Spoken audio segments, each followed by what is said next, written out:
तो गाइस, जब से कोविड का सिचुएशन शुरू हुआ है, एक कॉमन दिक्कत हमारे जो भी आईटी प्रोफेशनल्स हैं या फिर जिन्होंने भी एक छोटा सा बिजनेस अपना शुरू किया है, वर्क फ्रॉम होम करते हैं या फिर फ्रीलांसिंग करते हैं, उनको जो सबसे कॉमन दिक्कत आती है वो होती है आपको डिसिप्लिन का।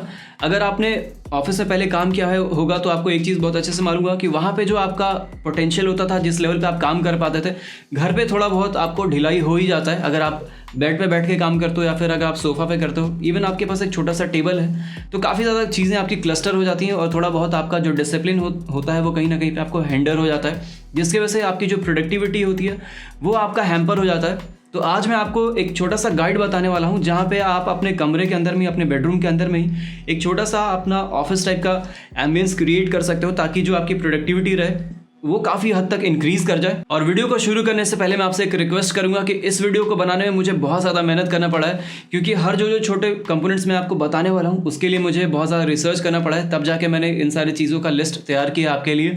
तो वीडियो को लाइक ज़रूर कर देना, लाइक एम रखते हैं 1000 लाइक्स का, और कमेंट 500 कमेंट्स का वो आप करवा देना प्लीज़।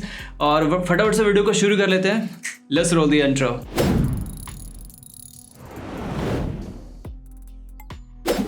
ओके गाइस, तो हमारे डेस्क सेटअप का जो सबसे पहला कंपोनेंट है वो है हमारा कीबोर्ड और माउस। और गाइस, ये जो कंपोनेंट आप लेने जाते हो तो आपको कुछ पॉइंट्स हमेशा ध्यान में रखनी चाहिए लेने से पहले। पहला, ये जो कीबोर्ड या फिर माउस है ये वायरलेस कनेक्टिविटी के साथ आना चाहिए, ताकि जो आप डेस्क सेटअप क्रिएट कर रहे हो अपने लिए वो बहुत ज़्यादा नीट एंड क्लीन रहे। और दूसरा, अगर आपको प्रोफेशनल टाइपिंग नहीं आती है, अगर आप बिना कीबोर्ड की तरफ देखे हुए आप टाइप नहीं कर पाते हो, तो कोशिश करो कि आप बैकलिट कीबोर्ड वाले कीबोर्ड्स के साथ जाओ, जो कि थोड़े प्रीमियम सेगमेंट्स में जाते हैं। मैं लिंक डिस्क्रिप्शन बॉक्स में डाल दूंगा, आप जाके चेक कर सकते हो। थोड़ा सा महंगा आता है, लेकिन अगर आपको सब कुछ टॉप नॉच चाहिए, आपको क्वालिटी में बिल्कुल भी कॉम्प्रोमाइज़ नहीं चाहिए, तो आप उस वाले कीबोर्ड का रिव्यू भी जाके देख सकते हो। काफ़ी लोगों ने उसको रिव्यू करके रखा है, स्पेशली फॉरेनर्स के देखोगे तो ज़्यादा आपको अनबायस्ड रिव्यू मिल जाएगा वहाँ पे।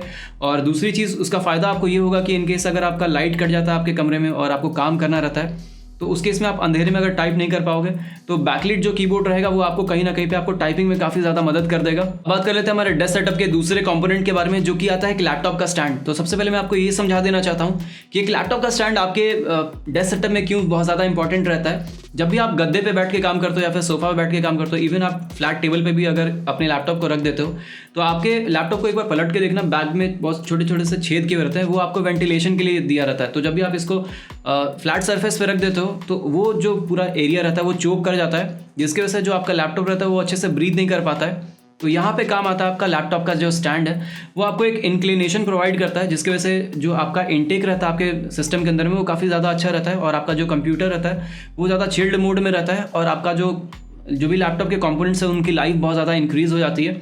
और दूसरा आपको फ़ायदा ये मिलता है कि आपको थोड़ा सा हाइट मिल जाता है, तो कीबोर्ड पे आपको जो विजिबिलिटी रहेगी वो थोड़ी सी बेहतर हो जाएगी। और तीसरा चीज़, आपका जो एस्थेटिक रहता है वो काफ़ी ज़्यादा कूल लगता है आपको, और आप आराम से टाइपिंग वगैरह भी कर सकते हो। थोड़ा इंक्लाइन रहता है तो आपको टाइपिंग में काफ़ी ज़्यादा मदद मिल जाएगी उससे। अब गाइस, आपको लैपटॉप स्टैंड दो टाइप का मिल जाएगा। पहला एक स्टैटिक टाइप का रहता है, जो कि मैं अपने डेस्क सेटअप में यूज़ कर रहा हूँ। ये यूजुअली जिनका बजट बहुत ज़्यादा टाइट रहता है उनके लिए रहता है। और जो दूसरा होता है, जिसको मैं बहुत ज़्यादा हाईली रिकमेंड करता हूँ, वो एक आर्म के साथ आता है, जिसके ऊपर में आपको ट्रे लगा हुआ रहता है और आप अपने लैपटॉप को उसी के ऊपर में माउंट कर देते हो।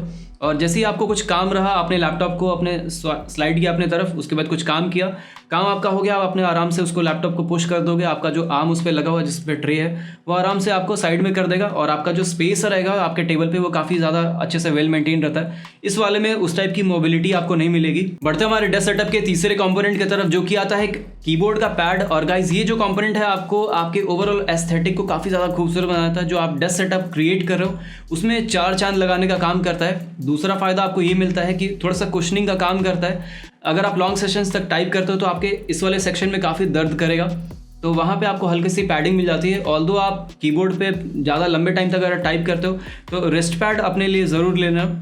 और दूसरा चीज़ आपको ये है कि जब आप माउस को ऑपरेट करोगे तो उसकी एक्यूरेसी काफ़ी हद तक इंक्रीज़ कर जाती है। अगर आपने कभी साइबर कैफ़े में या फिर ऑफिस में भी अगर यूज़ किया होगा तो आपने एक चीज़ नोटिस किया होगा कि जब आपके पास अच्छा सा सरफेस नहीं रहता है तो आपका जो माउस रहता है वो ठीक से ऑपरेट नहीं करता है और उसकी एक्यूरेसी थोड़ी बहुत हिली हुई रहती है।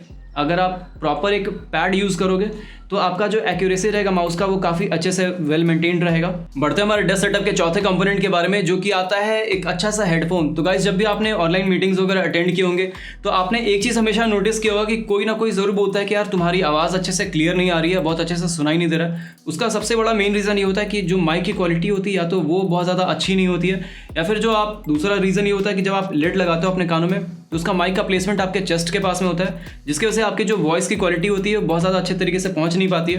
तो आप एक ऐसा हेडफोन देखो जिसमें आपको एक डेडिकेटेड माइक लगा होता है, जो कि ठीक आपके मुंह के पास में आके यहाँ पे इस पोजीशन पे लगा होता है। आपने गेमर्स वगैरह को देखा होगा, उनके पास जो हेडफोन्स रहते हैं उसमें यहाँ पे इस टाइप से एक माइक लगा होता है, जिसकी वजह से साउंड की क्वालिटी जो रहती है, जब आप किसी से कम्युनिकेट करने की कोशिश करो तो काफ़ी अच्छे तरीके से साउंड की क्वालिटी आएगी।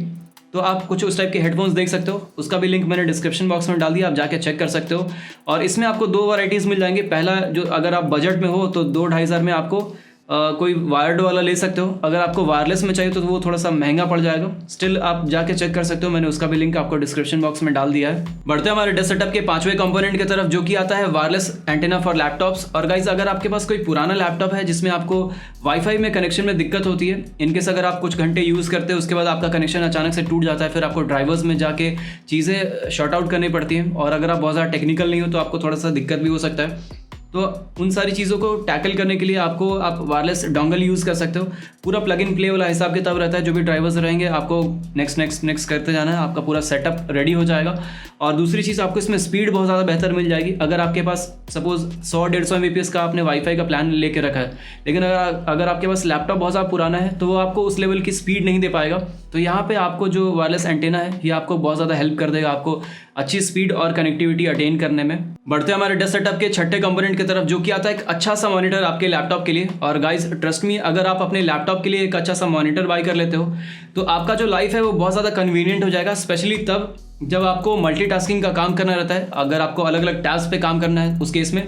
और दूसरा, अगर आप कुछ वेब डेवलपमेंट का काम करते हो, आपको बहुत बड़े बड़े कोड्स वगैरह रीड एंड राइट करने रहते हैं, उस केस में आपको जो टेक्स्ट वगैरह रहेगा वो इजीली विजिबल रहेगा आपको, और आपकी आंखों पे ज़्यादा स्ट्रेन नहीं पड़ेगा। अगर आप लैपटॉप पे यही काम करने जाओगे तो स्क्रीन बहुत ज़्यादा छोटा रहता है और आपको आंखें गड़ा के सारी चीज़ें देखनी रहती है, जिसकी वजह से आपकी आंखों पे स्ट्रेन बहुत जल्दी आ जाएगा। और मॉनिटर लेते वक्त कुछ चीज़ें ध्यान में रखना, कोशिश करना कि 27 इंच का मॉनिटर आपका रहे और उसमें जो रेजोल्यूशन रहे वो 2K, जिसको 1440p रेजोल्यूशन बोलते हैं, वो रहे, या फिर 4K रेजोल्यूशन रहे। 4K रहेगा तो आपको जो क्वालिटी मिलेगी वो काफ़ी ज़्यादा अच्छी रहेगी।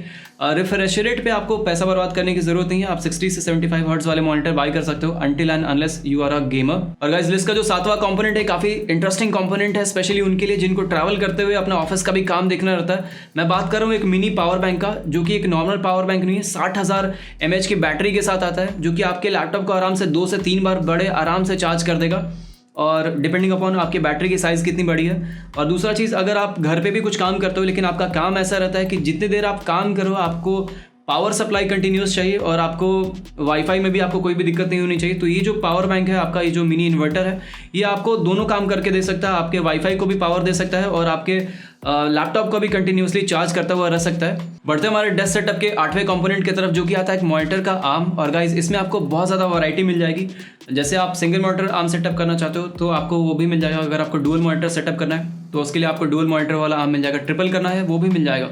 लेकिन आज हम लोग बात कर रहे हैं लैपटॉप और मॉनिटर डेस्क सेटअप के बारे में। तो गाइज़, इसमें मैं लिंक डिस्क्रिप्शन बॉक्स में डाल दूंगा, जिसमें आपको एक ऐसा आर्म मिलता है जहाँ पे आप अपने मॉनिटर को भी लगा सकते हो और आपके जो लैपटॉप है उसको भी एक ट्रे में आपको वहाँ पे स्टैंड करके रख देता है। तो उससे आपको फ़ायदा क्या मिलेगा कि मोबिलिटी आपको बहुत अच्छी मिल जाएगी। आप जिस लेवल पे एडजस्ट करना चाहते हो आप वो काम कर सकते हो। और दूसरा चीज़, जो आपका टेबल का जो स्पेस एरिया है वो काफ़ी आपको क्लीन मिल जाएगा। जैसे आप अभी मेरे टेबल पर देख पा रहे हो कि मेरे पास कोई भी आर्म सेटअप नहीं है। उसके वजह से नुकसान मुझे क्या मिल रहा है मैं आपको बताता हूँ। ये जो एरिया है अभी मैं इस पर कुछ और नहीं रख सकता हूँ, क्योंकि जो पूरा स्पेस है मेरा ये पूरा लैपटॉप कवर करके रखा है। अगर मैंने इसको कुछ आर्म पे रखा रहता तो ये पूरा उठा हुआ रहता और ये जो नीचे का स्पेस था ये खाली रहता। यहाँ पे मैं स्पीकर्स रख सकता था, अपनी कुछ किताबें वगैरह रख सकता था। और वहीं अगर वहाँ पे मैं कुछ रखना चाहता हूँ, सपोज़ मुझे एक आपको साउंड बार अगर रखना है सपोज़ करो, या फिर आपको स्पीकर्स वगैरह लगाना है या फिर बुक्स वगैरह लगाना है, तो वो पूरा नीचे का जो मॉनिटर के नीचे का जो स्पेस है वो मेरा पूरा मॉनिटर का जो स्टैंड है वो कंज्यूम कर रहा है, तो वहाँ पे काफ़ी आपको खाली खाली सा मिल जाएगा। वहाँ पे आप कुछ और चीज़ें भी ऐड कर सकते हो अपने सहूलियत के हिसाब से, जिसको जो आपको काम के टाइम में बहुत ज़्यादा ज़रूरत पड़ती है। बढ़ते हैं हमारे डेस्क सेटअप के 9th कंपोनेंट की तरफ, जो कि है एक अर्गोनॉमिक चेयर। और गाइज ये आपके हेल्थ के लिए बहुत ज़्यादा इंपॉर्टेंट है। अगर आप 9 घंटे 12 घंटे आप रोज़ बैठ के काम करो, तो अगर आप 3-4 हज़ार का चेयर कोई लेते हो जिसपे व्हील्स वगैरह लगे रहते हैं और आप आराम से बैठ जाते हो उस पर, तो लॉन्ग सेशंस में आपको बैक में और हड्डियों में जब आप थोड़ा सा जैसे जैसे आपकी उम्र बढ़ेगी वहाँ पे आपको दिक्कतें हो सकती हैं। और जो अर्गोनॉमिक चेयर रहता है वो आपको थोड़ा सा बॉडी के पॉस्चर के हिसाब से डिज़ाइन किया जाता है। और दूसरा फ़ायदा आपको उसमें ये मिलता है कि वो काफ़ी ज़्यादा ब्रीदेबल रहता है। आपको मैश टाइप का आपको वहाँ पे सीट मिलेगा, और जो बैक में भी जो सेक्शन रहता है वो पूरा मैश से बना होता है, जिससे आप बैठते भी या फिर कॉन्टैक्ट में भी आते हो तो आपको एयर से हमेशा कॉन्टैक्ट रहता है, वेंटिलेशन प्रॉपर बना हुआ रहता है और आपको पसीना ज़्यादा नहीं होता है। अगर आपके कमरे में AC वगैरह लगा हुआ है या फिर आप ऐसे जगह पर रहते हो जहाँ पे बहुत ज़्यादा ठंड वगैरह पड़ती है, उस केस में आप लेदर वाले भी चेयर्स वगैरह देख सकते हो।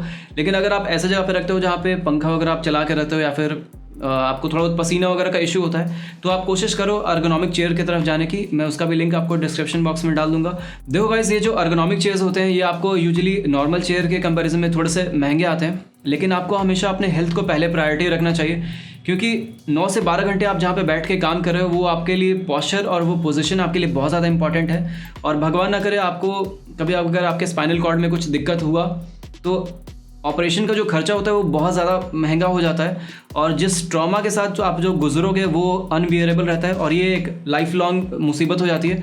तो कोशिश करो कि अपने हेल्थ को पहले प्रायोरिटी रखो और अर्गोनॉमिक चेयर चूज़ करने की कोशिश करो, स्पेशली अगर आप एक वर्किंग प्रोफेशनल हो तब। अब बात कर लेते हैं हमारे डेस्क सेटअप के सबसे आखिरी कंपोनेंट के बारे में, जो कि है एक टेबल। तो गाइज ऑब्वियस सी बात है, जो भी मैंने कंपोनेंट्स आपको अभी तक बताए वो सारे के सारे आप माउंट कहाँ पे करोगे, एक टेबल के ऊपर में ही।